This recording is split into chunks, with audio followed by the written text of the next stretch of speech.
Sobat GKI Kanaan dimanapun kalian berada, apa kabar semuanya? Semoga semua dalam keadaan sehat dan bersuka cita ya. Jumpa lagi dalam Saat Teduh Bareng Yuk di hari Sabtu ini, tanggal 24 April 2021, yang mengambil tema pemberian dan tanggung jawab. Terambil dari Yosua 19 ayat 1 sampai dengan ayat yang ke-9. Pasal 19 ini berisi 7 perikop teman, di antaranya ayat 1 sampai 9 berjudul milik pusaka suku Simeon. Ayat 10 sampai 16 berjudul milik pusaka suku Sebulon.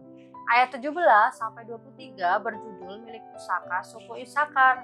Ayat 24 sampai 31 berjudul milik pusaka suku Asyer. Ayat 32 sampai 39 berjudul milik pusaka suku Naftali. Ayat 40 sampai 48 berjudul milik pusaka suku Dan. Dan ayat 49 sampai 51 berjudul milik pusaka Yosua. Yuk kita baca bareng-bareng ayat 1 sampai 9 ya. Undian yang kedua pun keluarlah bagi suku Simeon untuk suku Bani Simeon menurut kaum-kaum mereka. Milik pusaka mereka ada di tengah-tengah milik pusaka Bani Yehuda. Sebagai milik warisan mereka menerima Beersheba, Sheba, Molada, Hazar Sual, Bala, Ezem, El-Tolat, Betul, Horma, Siklak, Bet Hamar Kabot, Hazar Susa, Bet Lebaot, dan Saruhen. 13 kota dengan desa-desanya. Enrimon, Eter, dan Asan, 4 kota dengan desa-desanya. Juga segala desa di sekeliling kota-kota tadi sampai ke Baalat Ber, yakni Rama yang di tanah selatan. Itulah milik pusaka suku Bani Simeon menurut kaum-kaum mereka. Milik pusaka Bani Simeon diambil dari bagian Bani Yehuda. Karena bagian Bani Yehuda itu terlalu besar bagi mereka, maka Bani Simeon menerima milik pusaka di tengah-tengah mereka. Teman, kita berandai-andai yuk.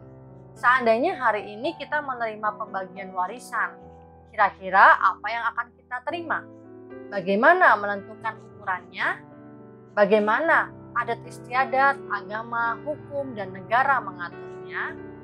Apakah jenis kelamin, umur, relasi, dan agama menjadi faktor penentu? Bagaimana kita mengetahui bahwa itu adalah hak kita atau hak orang lain? Nah, teman, ketika membaca nas hari ini, ada 3 hal menarik seputar pembagian tanah ini. Pertama, bagian Bani Yehuda yang terlalu besar itu dibagi untuk Bani Simeon. Dengan demikian, Bani Simeon juga menerima milik pusaka di tengah-tengah Bani Yehuda. Kedua, ada frasa kota dengan desa-desanya yang berulang dalam usaha pembagian. Artinya, setiap suku mendapat perlakuan yang sama. Ketiga, Tuhan menyebutkan nama orang-orang. Mereka kelak akan menjadi pemimpin besar seperti Yosua. Mereka mendapatkan bagiannya sesuai dengan pelayanan dan pengorbanannya bagi bangsa. Nah, teman, berangkat dari ketiga hal di atas, kita belajar satu prinsip. Bagian yang berasal dari Tuhan tidak dibatasi oleh apapun juga. Tuhan tidak membeda-bedakan pemberiannya. Tuhan tidak mengenal status dan derajat sebagai acuan pemberiannya. Tuhan membagi rata semuanya sesuai kebutuhan masing-masing suku. Kota dan desa dibagikan secara merata.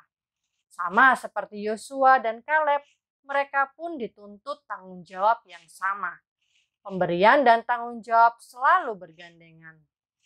Teman, prinsip ini pun berlaku hingga saat ini loh. Setiap anugerah dan berkat dari Tuhan tidak diberikan berdasarkan identitas sosial dan prestasi kita.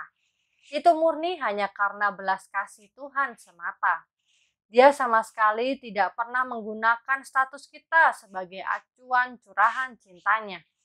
Namun, semua pemberian itu selalu memiliki tujuan. Setiap pemberian Tuhan harus mempunyai faedah bagi sesama manusia. Pertanyaannya, apa yang sudah kita lakukan terhadap pemberian itu? Sudahkah kita mengelolanya dengan baik? Tuhan memberkati. Halo teman-teman, itu tadi satu teduh kita hari ini. Dari satu teduh hari ini, kita belajar untuk mensyukuri dan mengelola anugerah dan pemberian berkat dari Tuhan dengan baik. Ingat ya teman-teman, Tuhan memberikan semuanya itu dengan adil dan rata tanpa membeda-bedakan ciptaan yang satu dan dengan yang lainnya. Kita juga harus belajar mengelola pemberiannya dengan baik untuk kemuliaan namanya. Nah, untuk menutup satu teduh hari ini, mari kita berdoa. Tuhan, kami telah melakukan satu teduh hari ini. Tuhan, terima kasih Tuhan atas penyertaan-Mu sehingga kami bisa melakukan satu teduh hari ini bersama-sama. Tuhan, berkati kami Tuhan, sertai kami agar kami bisa mengelola pemberian dari-Mu dengan baik Tuhan. Dalam Tuhan Yesus, kita berdoa. Amin. Teman-teman, jangan lupa ya, besok kita akan ada ibadah online di channel ini. Jadi jangan lupa untuk ibadah besok ya. Terus hari Senin nanti, kita akan ada saat teduh bareng lagi di channel ini. Yuk kita sama-sama bagikan materi berkat saat teduh ini ke teman-teman yang lain supaya makin banyak orang yang dapat berkat. Kalian punya pergumulan atau pertanyaan? Yuk kita DM Sayut GIK Kanaan dan dengerin juga podcast Yud GIK Kanaan ya. Jangan lupa hari ini kita juga ada Zoom Fellowship di jam 7 malam. Nah, untuk linknya nanti akan di-share di grup WA ataupun grup lain teman-teman. Jangan lupa untuk join ya. Have a blessed weekend. Tuhan Yesus memberkati.